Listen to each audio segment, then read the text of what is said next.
Howdy, Devin Rose, Lionheart Catholic. Wow, happy Feast of the Sacred Heart.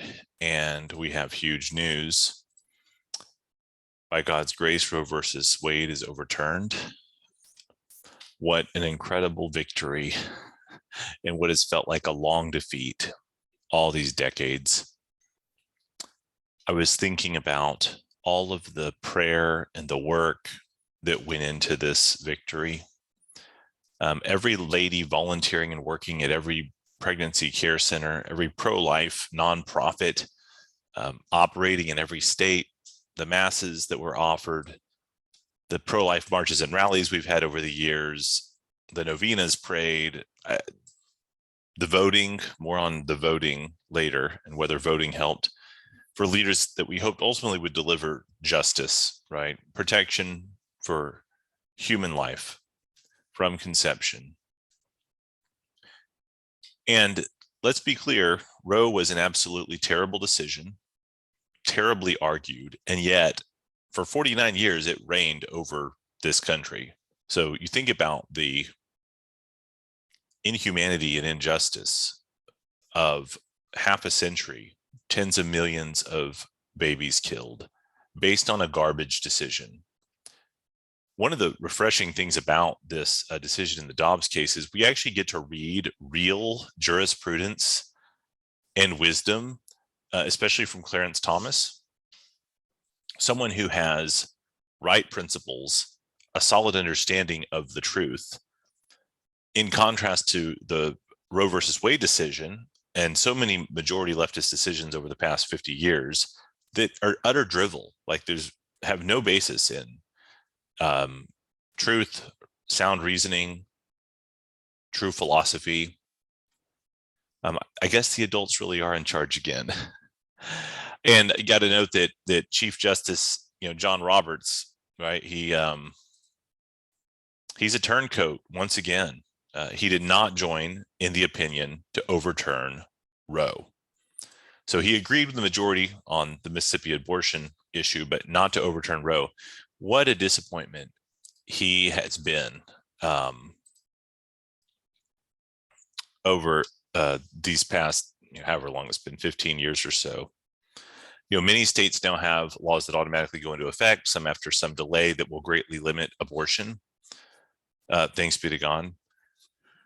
One question to ask ourselves, those of us who voted for conservatives over the past decades with the primary hope of overturning Roe versus Wade, was it worth all the awful Republican representatives and leaders that we have had and still have? I don't know the answer to that question.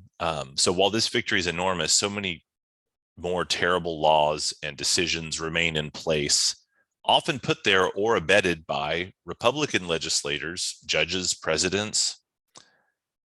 So that's something we got to ask ourselves. Was it worth it? But that's a question for another day. This is a day to rejoice in justice being done for human beings from conception. And it's on the Feast of the Sacred Heart too. Just amazing. And you can read about some of these, they call them trigger laws, or maybe I think they may also call them snapback laws, that in Texas it could go into effect in 30 days.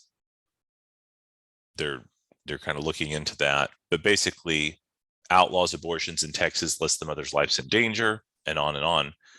This whole mother's life in danger, we'll have to see, of course, whether the different abortuaries basically try to use that, right, even if the mother's life's not in danger. And of course, we as Catholics understand the principle of double effect, that if there's a danger to the mother's life, right, and you have to save the mother's life by doing an operation, and the baby dies as a result, well, that is morally acceptable, right? But they could just make up and say, oh, well, yeah, the mother's life was in danger once again, even if it's not. Remains to be seen. We'll find out about that.